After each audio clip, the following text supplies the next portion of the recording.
예, 저희 교회는 지금 예레미야 본문을 큐티하고 있습니다. 예레미야 1장으로부터 25장까지의 본문을 아마 7월 8월 중에 보게 될 것인데요. 그 큐티책 앞쪽에 보시면 저희가 큐티하게 되는 본문에 대한 간단한 가이드가 기록되어 있어요. 설명이죠.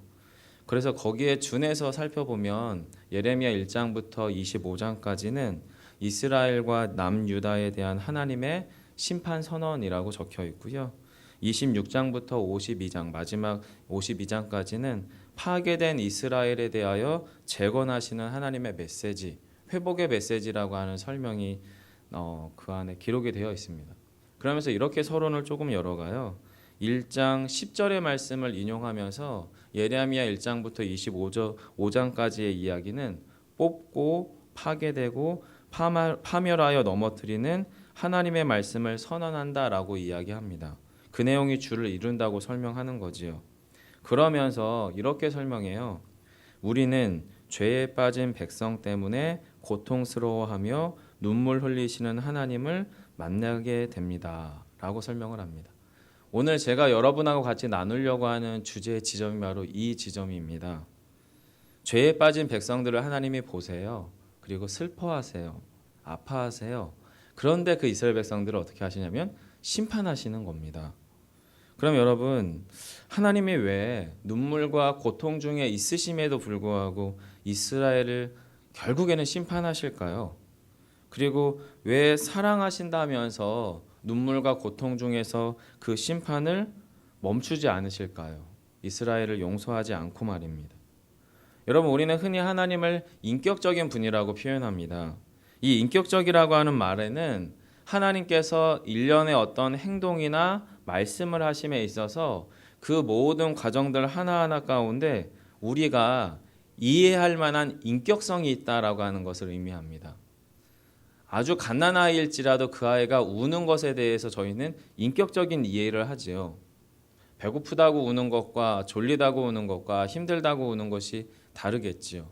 또 언어가 이제 어느 정도 통하는 정말 초등학생 친구일지라도 그 아이의 언어를 통해서 우리는 그 아이가 가지고 있는 그 상황들에 대하여 인격적인 이해를 하는 것과 마찬가지로 우리는 여러분 하나님이 인격적이라고 한다는 표현은 무엇이냐면 하나님께서 지금 슬픔 중에 있음에도 고통 중에 있음에도 이스라엘을 결과적으로는 심판하셨다는 것은 하나님이 그 안에서의 그 어떤 인격적 과정을 통하여서 그 일들을 하셨음에 대해서 이해한다는 거예요.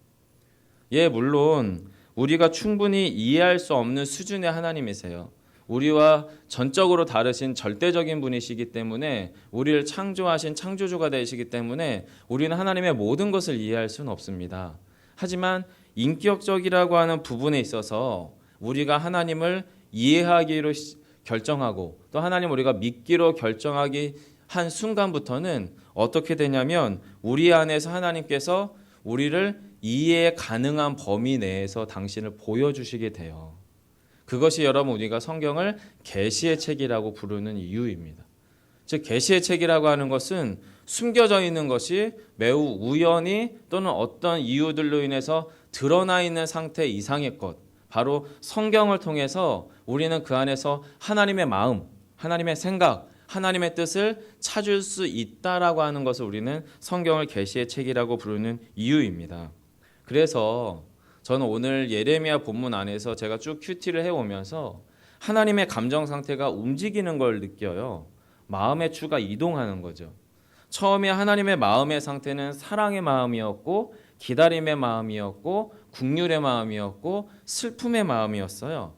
그러다가 이 하나님의 이 마음이 어느 시점 어느 과정을 통과하면서 하나님께서 결국엔 공의의 하나님으로 심판의 하나님으로 두렵고 떨리는 파괴하시는 하나님의 입장으로 옮겨가시게 되거든요. 이 옮겨가는 마음의 이동의 과정을 조금 살펴보려고 합니다. 우선 결론부터 말씀드리면 앞에서 등장하는 긍휼과 사랑의 하나님의 모습이나 공의와 심판의 하나님의 모습은 하나님의 사랑이라고 하는 성품이 가지고 있는 양면의 똑같은 옷입니다. 하나님의 사랑의 한 성품에 대한 다른 표현이 하나는 공의고 하나는 긍휼과 사랑이다라고 하는 거예요. 즉 하나님의 사랑이 충분히 흘러 넘치는데 그 사랑의 감정과 모습이 충분히 흘러 넘치는 게 어떤 때는 공의의 모습으로 어떤 때는 긍휼과 슬픔의 모습으로 드러나는 것이다 라고 하는 것이 오늘 제가 여러분하고 나누려고 하는 설교의 주제거든요. 결론을 이렇게 먼저 살펴보고요. 하나님의 그런 마음 상태가 예레미야 안에서 어떻게 그 마음의 추가 이동해 가느냐, 저와 여러분이 읽으신 본문 17절과 27절을 조금 더 유심히 보시면 그 안에서 드러납니다. 한 번 더 본문을 한번 보겠습니다. 17절과 27절인데요. 17절 같이 한번 읽어볼까요? 함께 합니다. 너희가 이를 듣지 아니하면 심령이 너희 교만으로 말미암아 은밀한 곳에서 울 것이며 여호와의 양떼가 사로잡힘으로 말미암아 눈물을 흘려 통곡하리라. 아멘. 여기에서 하나님이 주어가 됐을 때 등장하는 동사가 두 가지예요. 첫 번째가 은밀한 곳에서 울 것이다. 두 번째 동사가 사로잡힘으로 말미암아 눈물을 흘려 통곡하리라. 하나님의 지금 정서, 하나님의 마음 상태가 뭐냐면 슬픔입니다. 긍휼의 마음입니다. 하나님께서 어떤 상황 또 어떤 형편 누군가에 의해서 지금 엄청 슬퍼요. 엄청 마음이 아파요. 사랑의 감정이 복받쳐 올라서 지금 하나님이 애통하는 마음의 상태가 된 것이 17절이거든요. 그럼 여러분 17절 가운데에서 그 슬픔의 대상이 되었던 사람들이 누구냐면 너희죠. 여기서 너희는 남유다를 표현되어지는 이스라엘 사람들입니다.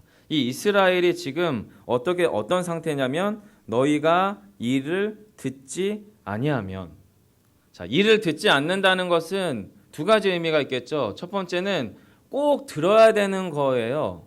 당연히 이스라엘 사람들 입장에서는. 그런데 그것을 듣지 않는 상태인 거예요.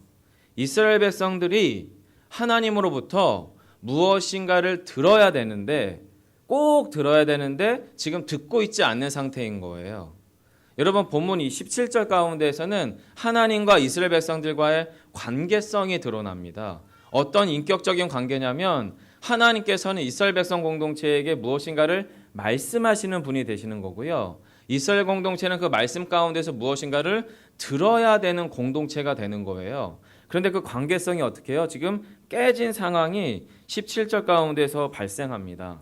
그런데 이 깨어진 관계의 원인이 뭐냐면 너희의 교만으로 말미암아. 달리 말하면 이스라엘 백성 공동체가 더 이상 이제 하나님의 말씀을 듣지 않아도 될 것 같다라고 하는, 하나님의 말씀을 굳이 들을 필요가 없습니다라고 하는 마음의 변화, 이것을 성경은 뭐라고 표현하냐면 교만이라고 표현하죠. 이스라엘 백성들의 마음 상태가 교만의 상태로 옮겨져 가다 보니까 더 이상 하나님과의 관계가 어떻게 되냐면 깨어져 버렸어요. 그리고 하나님과의 관계를 여러분 17절에서 또 다른 표현으로 여호와의 양떼라고 표현하고 있잖아요. 양떼의 특성도 주인인 목자의 음성을 잘 들어야만 생존 확률이 훨씬 올라가는 동물이 바로 양이거든요. 그런 여호와의 양떼라고 하는 것은 즉 이스라엘의 목자된 여호와의 음성을 잘 들어야 되는 그 양떼가 지금 어떻게 해요? 잘 안 듣는 거예요. 관계성이 깨진 것에 대해서 지금 이야기하는 게 17절입니다. 관계가 깨어졌어요. 그 깨어진 상황이 이제 어떻게 더 심화되냐면 그 여호와의 양떼가 주인이 바뀌어 버렸죠. 17절에 보시면 사로잡혔다라고 표현됩니다. 불법적으로 정당하지 않은 방법으로 본래의 주인이 아닌 그 어떤 다른 주인들로 인해서 이 여호와의 양떼가 전혀 다른 새로운 주인에게 사로잡혀 버렸어요. 이게 이제 역사적으로 바벨론의 포로가 된 상황을 표현하는 건데, 그렇게 됨으로써 이스라엘 백성 공동체가 여호와의 음성을 듣지 않는 관계성, 영적 관계가 깨어지고, 그리고 역사적으로는 바벨론의 포로로 사로잡혀지고, 그 상황 가운데에서 하나님이 느끼시는 감정 상태가 무엇이냐면 앞에서 울었다라고 표현하고요, 뒤에서 통곡했다라고 표현하죠. 하나님의 감정 상태가 무엇입니까? 슬픔입니다. 그 슬픔이 또 어떻게 깊어집니다. 은밀한 곳에서 처음에는 울었어요. 조용히 드러나지 않게. 그러나 이스라엘 백성들이 사로잡히고 주인이 바뀌어지는 역사적 상황 가운데서 하나님은 어떻게 해요? 통곡했다라고 표현합니다. 눈물 흘리며 통곡했다. 하나님의 감정 상태가 슬픔이었거든요. 긍휼의 마음이었거든요. 긍휼의 하나님이었거든요. 그런데 그런 긍휼의 하나님의 감정 상태가 옮겨갑니다. 마음 상태가 이동합니다.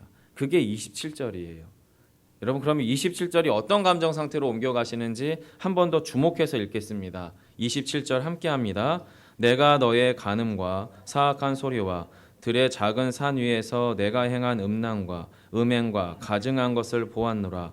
화 있을진저 예루살렘이여 내가 얼마나 오랜 후에야 정결하게 되겠느냐 하시니라. 아멘. 여기에서 하나님의 행위가 하나 드러납니다. 뭐냐면 하나님께서 내가 너를 보았다라고 표현합니다. 보았노라. 무엇을 보았냐면 앞에서의 간음, 사악한 소리, 산 위에서의 내 음란과 음행, 가증한 것을 보았노라라고 표현합니다.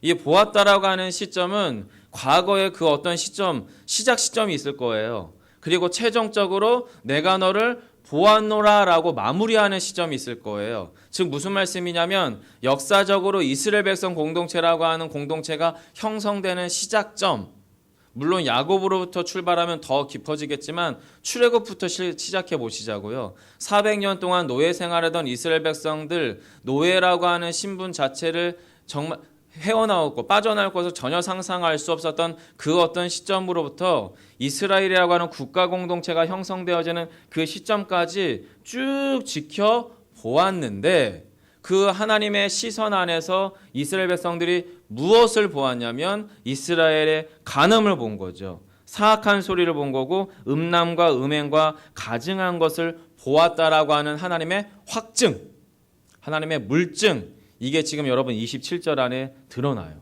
그것도 오랜 세월 지속적으로 반복적으로 꾸준히, 그리고 그 모든 것들이 축적되었을 때 하나님의 마음 상태가, 마음의 추가 긍휼의 마음에서 공의와 심판의 마음으로 옮겨집니다. 어떻게요? 화 있을진저 예루살렘이여 내가 얼마나 오랜 후에야 정결하게 되겠느냐. 하나님의 본래의 목적, 애시당초 출애굽시켰던 그 시점으로부터도 광야 땅에서 영적인 당금질을 했던 시점에서도, 그리고 여호수아를 통해서 가나안 땅에 정착시키고 이스라엘 백성 공동체를 국가 공동체로 옮겨가는 시점에서도 하나님께서 그들에게 처음에 모세를 통해 율법을 주었을 때에도 모든 시점에서 하나님께서 이스라엘 백성들 안에 요청했던 것은 뭐냐면 내가 너의 하나님이 되고 너희는 나의 백성이 되어서 내가 너와 함께 정결한 영적 공동체, 하나님의 백성, 하나님의 나라를 이루자라고 하는 정결함에 대한 요청이었거든요. 그런데 그 정결함의 요청을 지속적으로 가지고 있는 하나님의 관점 안에서 지금 그들 안에서 하나님께서 마음을 굳히신 게 뭐냐면 너네가 언제 정결해지겠니? 그 말은 무슨 말씀이냐면 긍휼과 오래 참음과 슬픔의 감정으로 이스라엘을 바라보시던 관점에서 이제는 더 이상 안 될 것 같다. 그럼 내가 너를 정결케 하마. 이제는 내가 너를 깨끗하게 하마 라고 하면서 하나님께서 그들의 정결함에 대한 주체로 적극적으로 참여할 것에 대한 선언, 이것이 바로 27절인 거예요. 여러분 그렇게 예레미야 13장의 내용이 쭉 흘러가면서 14장 1절에서 하나님의 정결함의 당금질의 수단으로 등장하는 게 뭐냐면 가뭄이라고 하는 자연재해입니다. 그래서 14장 1절에서 가뭄에 대하여 예레미야가 예언하고 이야기를 해요. 14장 1절이에요. 가뭄에 대하여 예레미야에게 임한 여호와의 말씀이라. 그런데 여러분 이 자연재해 가뭄이라고 하는 게 여러 동식물들에게는 비참한 생존을 위한 문제인 것이 분명한데 또 우리에게도 역시 생존에 관한 문제잖아요. 그런데 본문 안에서 사람들이 자연재해를 통해서 드러내는 모습은 독특한 정서 상태가 등장을 합니다. 그게 여러분 14장 3절과 4절인데 제가 읽어드리겠습니다.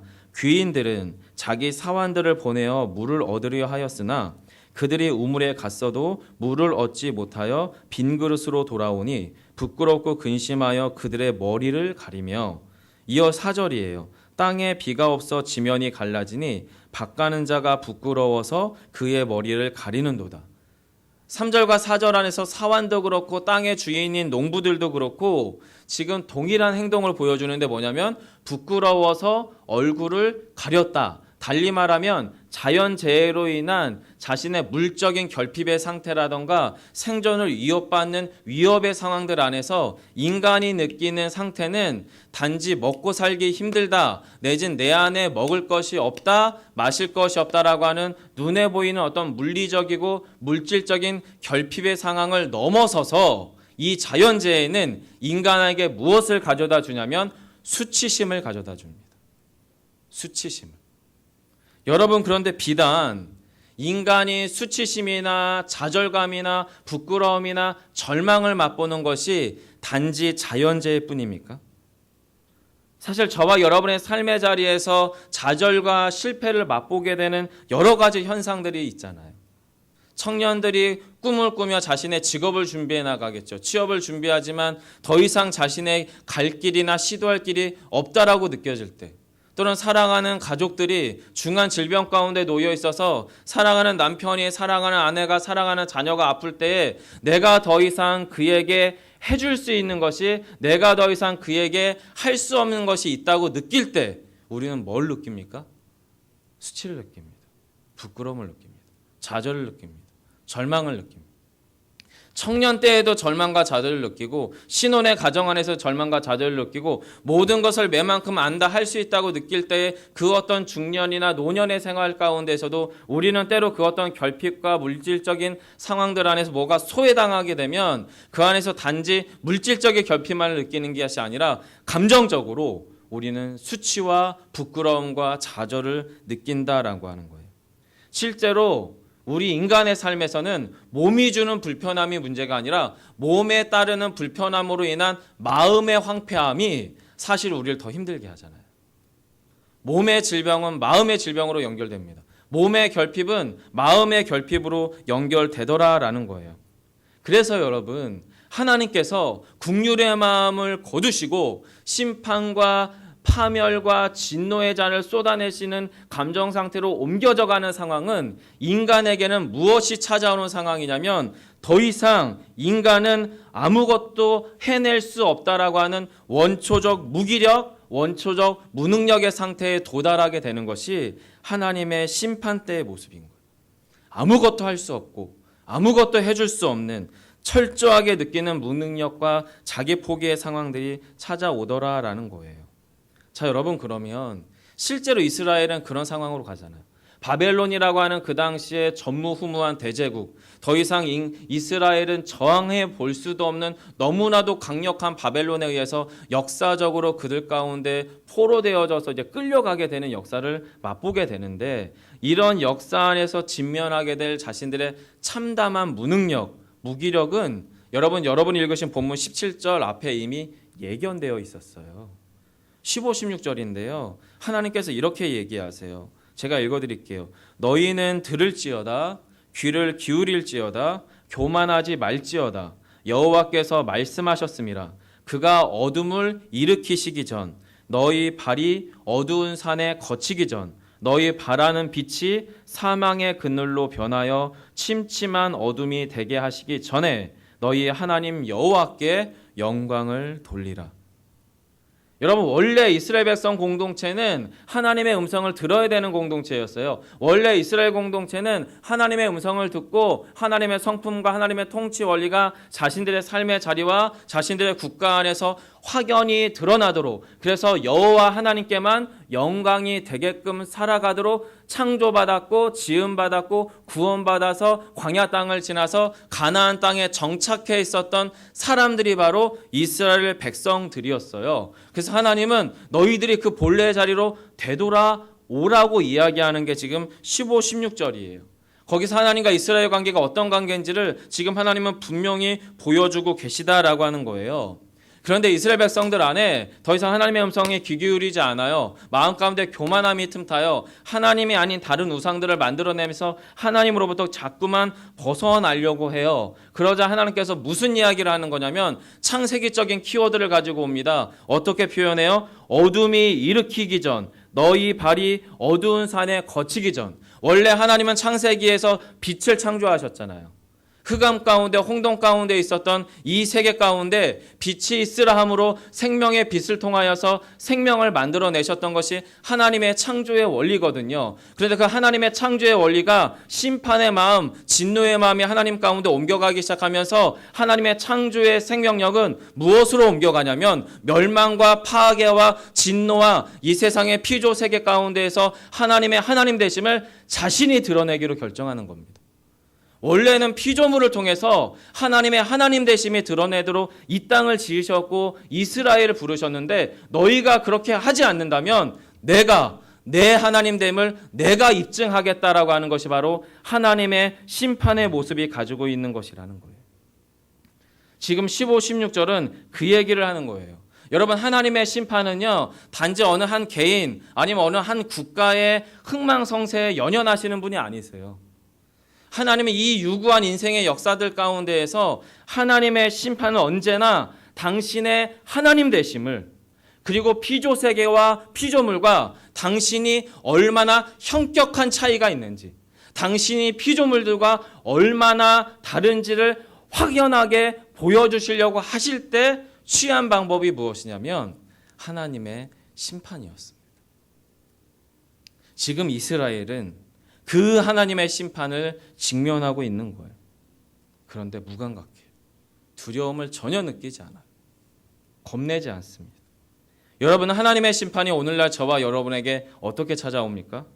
개인적인 종말로서는 한 개인의 죽음으로 찾아옵니다.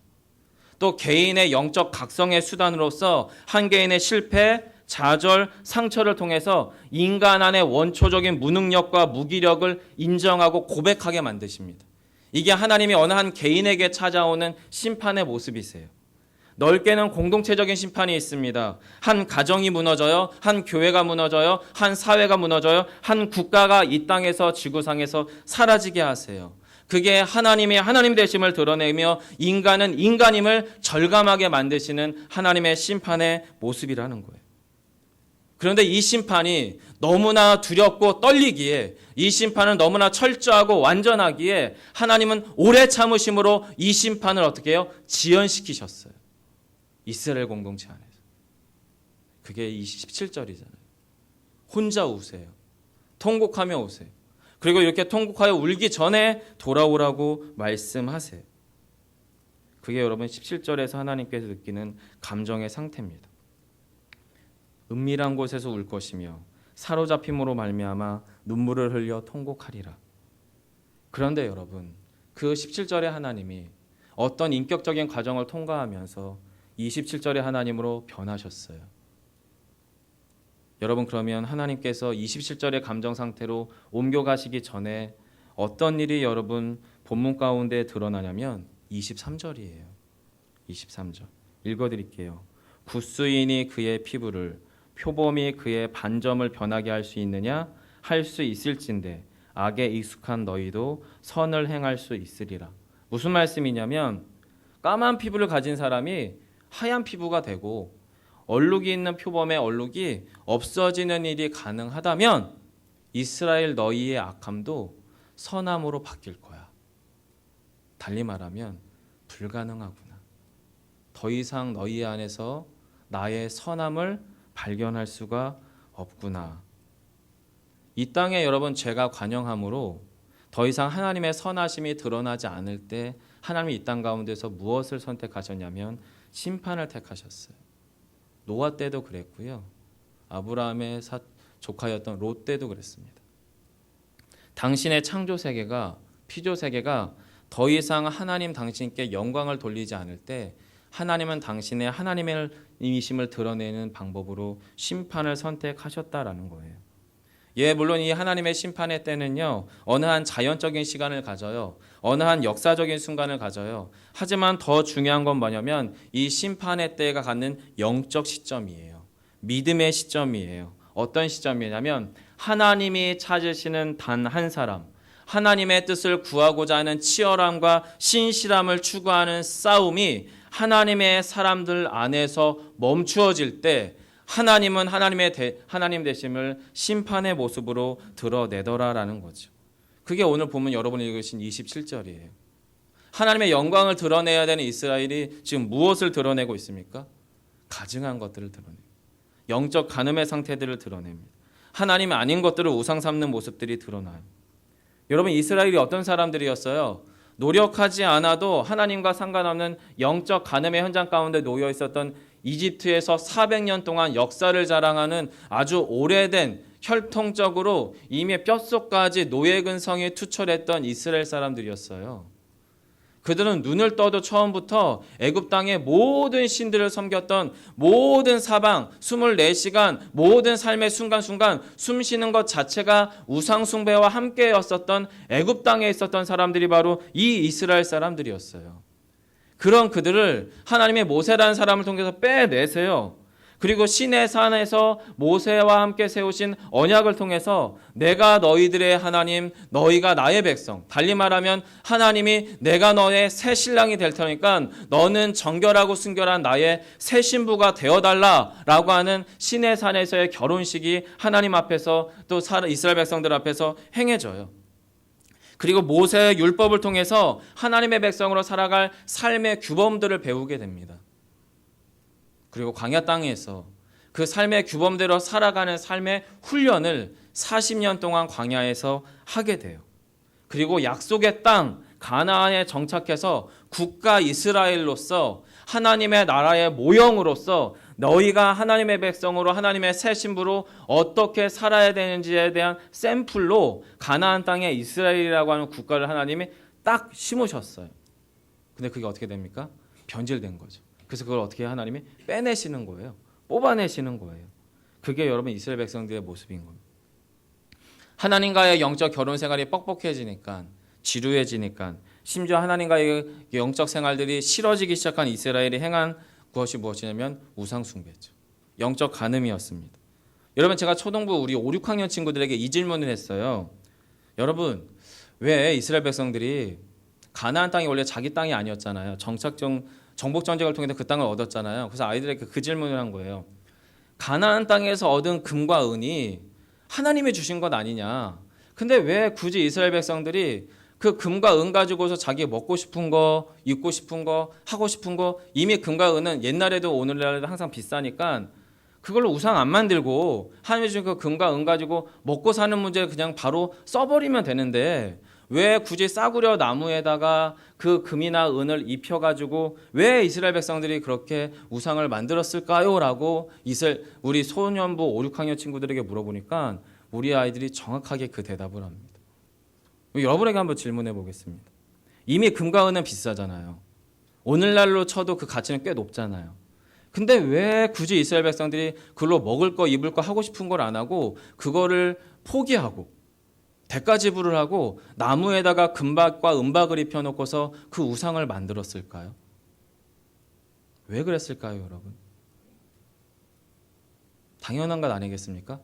그 금과 은을 가지고 먹고 사는 문제를 지금 해결하는 것보다 더 중요한 일을 해결하고 싶은데 그 더 중요한 일을 내가 금과 은을 포기하고 이 나무에 입혀준 이 우상이 그 일을 해낼 수 있기를 바랬기 때문에 대가 지불로 해서 그렇게 우상을 만들지 않았겠느냐라는 거예요. 그리고 그 우상에 뭐예요? 하나님의 신성을 부여합니다. 왜요? 하나님의 율법대로 살기 싫으니까. 하나님의 규칙대로 살기 싫으니까. 하나님이 주신 금과 은을 가지고 하나님의 만든 나무를 깎아서 거기다 금과 은을 입혀놓고선 여기 하나님의 신성을 높여서 이분이 하나님입니다라고 만들어버리는 거예요. 그렇게 하면 뭐를 할 수 있냐면 자신의 욕망을 그 우상에 투영할 수가 있어요. 야, 내가 이렇게 포기했는데, 내 이 금과 은을 이렇게 포기했는데 이 우상이 이렇게 해줘야 되는 거 아니야? 라고 하는 강력한 영적 보상 심리가 그 안에서 작동돼요. 또 하나가 가능해요. 면죄부가 되죠. 하나님은 이쪽이니까 원래 하나님이 원하시는 삶을 살아갈 필요가 없는 거예요. 자기 욕망대로 욕구대로 자신들의 본성대로 그냥 살아가지면 되는 거예요. 그게 우상이 가지고 있는 아주 강력함입니다. 절대적인 힘이죠.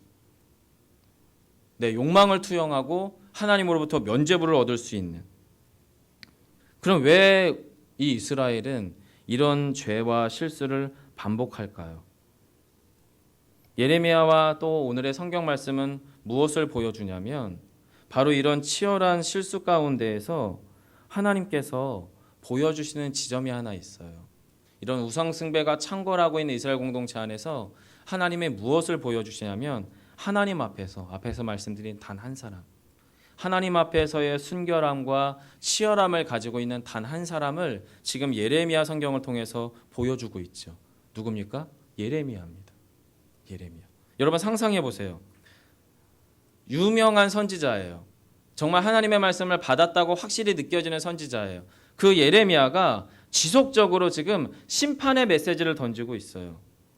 그럼 여러분 이 심판의 메시지, 부정적 메시지를 전하고 있는 예레미야가 직면한 한 개인으로서 예레미야의 개인적 삶, 남유다 한복판에서 남유다가 멸망할 거라고 얘기하는 이 한 개인의 예레미야의 삶이 과연 순탄했을까요?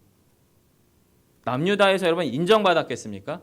존경받았겠습니까? 사랑받는 하나님의 선지자였겠습니까? 아닙니다, 여러분. 고향 땅 아나돗 사람들에게서도 살해 위협을 받았고요. 오늘 주일 큐티 본문에 보시면 19장에 보시면 바스올이라고 해서 그 당시 최고의 종교 권력자였던 제사장 바스올에 의해서 옥에 갇혀요. 정확하게 구덩이에 묻혀요. 그리고 엄청난 매를 맞아요. 살해 위협을 받아요. 예레미야는 이런 처지를 자신이 예감했던 것 같아요. 그래서 여러분 18장 오늘 큐티 본문 19장 앞쪽에 18장엔 토기장의 비유가 나오거든요. 이 토기장의 비유가 끝날 즈음에 예레미야가 하나님 앞에 이런 기도를 합니다. 여러분 성경을 한 권 좀 죄송하지만 더 찾아볼게요. 18장입니다. 18장 18절. 예레미야 18장 18절부터 20절 3절 말씀인데요. 같이 한번 읽겠습니다. 함께합니다. 그들이 말하기를 오라 우리가 꾀를 내어 예레미야를 치자. 세상에서 율법이 지혜로운 자에게서 책량이 선지자에게서 말씀이 끊어지지 아니할 것이니 오라 우리가 혀로 그를 치고 어떤 말에도 주의하지 말자 하나이다. 여호와여 나를 돌아보사 나와 더불어 다투는 그들의 목소리를 들어보옵소서. 어찌 악으로 선을 갚으리까마는 그들이 나의 생명을 해하려고 판나이다. 내가 주의 분노를 그들에게서 돌이키려 하고 주의 앞에 서서 그들을 위하여 유익한 말을 한 것을 기억하옵소서. 이게 무슨 이야기냐면 바솔이 이제 자신을 구덩이에 갖추고 매를 맞고 옥에 가둬서 살해 위협을 당하기 직전에 예레미야가 아마 그 상황을 직면하고 예감했는지 하나님 앞에 지금 기도하는 거예요. 어떤 기도냐면 하나님 남유다 사방 어디의 모든 사람들도 지금 내 입에서 나오는 그 말을 끊어버리겠다고 내 혀를 잘라버리고 쳐버리겠다고 나를 죽여 없애겠다라고 하는 그런 모든 적대감들이 지금 가득합니다. 그 얘기가 18절입니다. 달리 말하면 지금 이스라엘이 하나님으로부터 떠나 있다는 것에 대한 매우 적극적이고 매우 노골적이고 매우 역사적인 배교의 현장이 예레미야를 살해하려고 하는 역사적 사건, 역사적인 어떤 기점으로부터 노골적으로 드러나고 있는 거예요. 우상 숭배는 그냥 적당하게 두루두루하고 안 보이는 거니까. 그런데 지금 한 개인, 예레미야라고 한 개인을 통해서 매우 적나라하게 이스라엘은 더 이상 하나님에 대하여 하나님의 말씀에 대하여 귀 기울이지 않는구나라고 하는 것이 확실해지는 역사적인 어떤 기점 사건으로 보여요. 예레미야를 죽이자라고 하는 사건이 지금 18절에서 등장하는 거죠. 그러자 예레미야가 하나님 앞에 지금 기도하는 거예요. 그들의 목소리를 들어보옵소서. 그들이 저를 죽이려 합니다. 하지만 저는 하나님의 그 진노의 잔을 옮기려고 심판의 그 잔을 옮기려고 계속해서 그들 앞에서 중보하며 하나님께로 돌아오라고 이야기했던 저를 좀 기억해 주십시오라고 하는 이야기가 20절의 이야기예요, 여러분. 자신이 당하는 박해 현장에도 불구하고 무엇을 구하고 있습니까? 하나님의 긍휼을 구했던 예레미야예요. 그런데 그 예레미야의 그 감정 상태가 옮겨가요. 그게 여러분이 읽으신 18장 23절인데요. 제가 읽어드릴게요. 여호와여 그들이 나를 죽이려 하는 계략을 주께서 다 아시오니 그 악을 사하지 마옵시며 그들의 죄를 주의 목전에서 지우지 마시고 그들을 주 앞에서 넘어지게 하시되 주께서 노하시는 때에 이같이 그들에게 행하옵소서. 하나님께서 긍휼의 옷을 벗으시고 진노의 옷을 입으셨던 것처럼 예레미야의 감정 상태가 긍휼의 마음에서 진노와 심판의 마음으로 옮겨갑니다. 그리고 뭐라고 얘기하냐면 그 진노의 잔을 쏟으시라고 얘기합니다. 여러분, 그러면 오늘날에도 저와 여러분에게도 이 땅, 이 지구상에 오늘날 살아 숨쉬는 모든 역사에 존재하는 모든 존재들을 향해서 하나님의 이 진노의 잔, 하나님의 진노의 잔이 쏟아진 심판은 그대로 적용이 됩니까? 네, 적용이 됩니다. 오늘날도 동일합니다. 하나님의 진노와 심판의 때가 관영해짐으로 하나님의 심판은 우리에게도 동일하게 적용될 거예요. 그런데 여러분, 다른 방식으로 적용돼요. 다른 방식으로. 예레미야가 활동하던 시대로부터 600년 정도가 시간이 지납니다. 그리고 이스라엘 땅 가운데 어느 한 분이 서십니다. 그리고 그분이 이 땅에 오셔서 예레미야와 비슷하지만 다른 맥락의 기도를 합니다. 여러분, 성경 한 곳을 죄송하지만 마지막으로 한 번 더 찾아볼게요. 마태복음 26장입니다. 마태복음 26장. 신약 성경 마태복음 26장이고요. 36절로 39절입니다.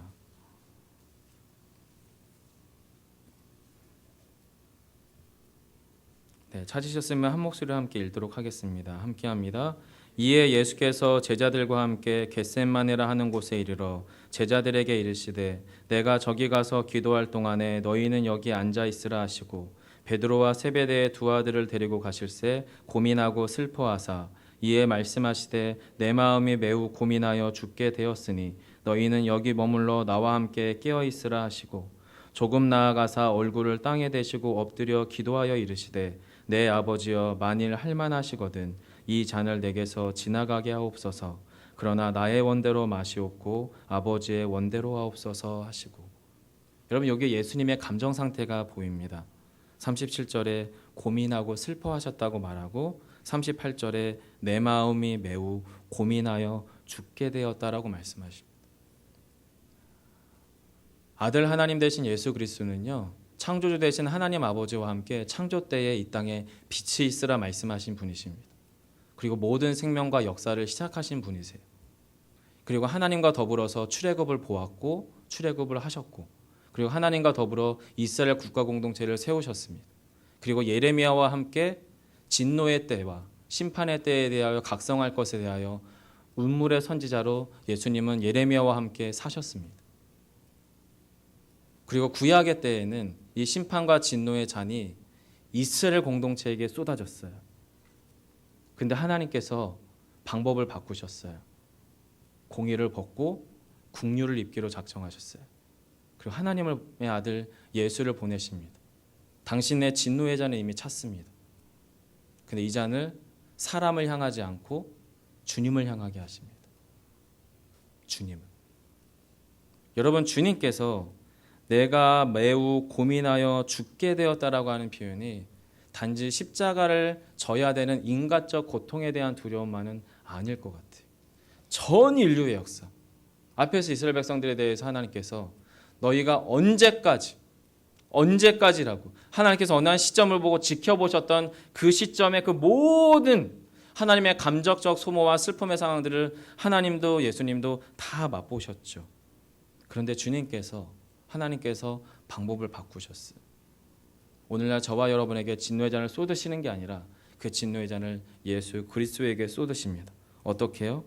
같은 본문의 44절로 46절인데요. 읽어드리겠습니다. 또 그들을 두시고 나아가 세 번째 같은 말씀으로 기도하신 후 이에 제자들에게 오사 이르시되 이제는 자고 쉬라. 보라, 때가 가까이 왔으니 인자가 죄인의 손에 팔리느니라.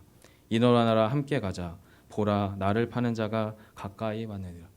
여러분, 예레미야의 결론은 긍휼의 하나님이 공의의 옷을 입고 진노의 심판, 멸망의 심판, 공의의 잔을 쏟는 것이 마땅합니다라고 하는 것이 예레미야의 결론이었다면 예수님의 결론은 비슷한 기도지만 다른 맥락으로 행해집니다. 하나님, 공의의 하나님이 긍휼의 옷을 입으셨어요. 그리고 무엇이 바뀌냐면 죄인은 의인이 되고 의인은 죄인이 됩니다. 생명은 죽음이 되고 죽음은 생명이 됩니다. 심판은 구원이 됩니다. 저와 여러분에게 찾아오시는 하나님은 그러한 하나님이시라는 거예요.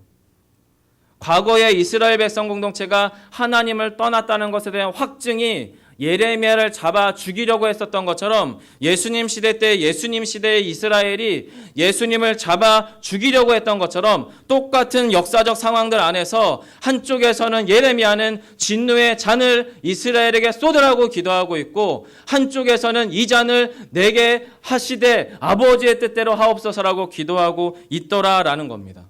그래서 이 땅에 오신 인자는 죄인이 되었고 이 땅의 죄인들은 의인이 된 것이 성경이 말하고자 하는 하나님의 진심입니다.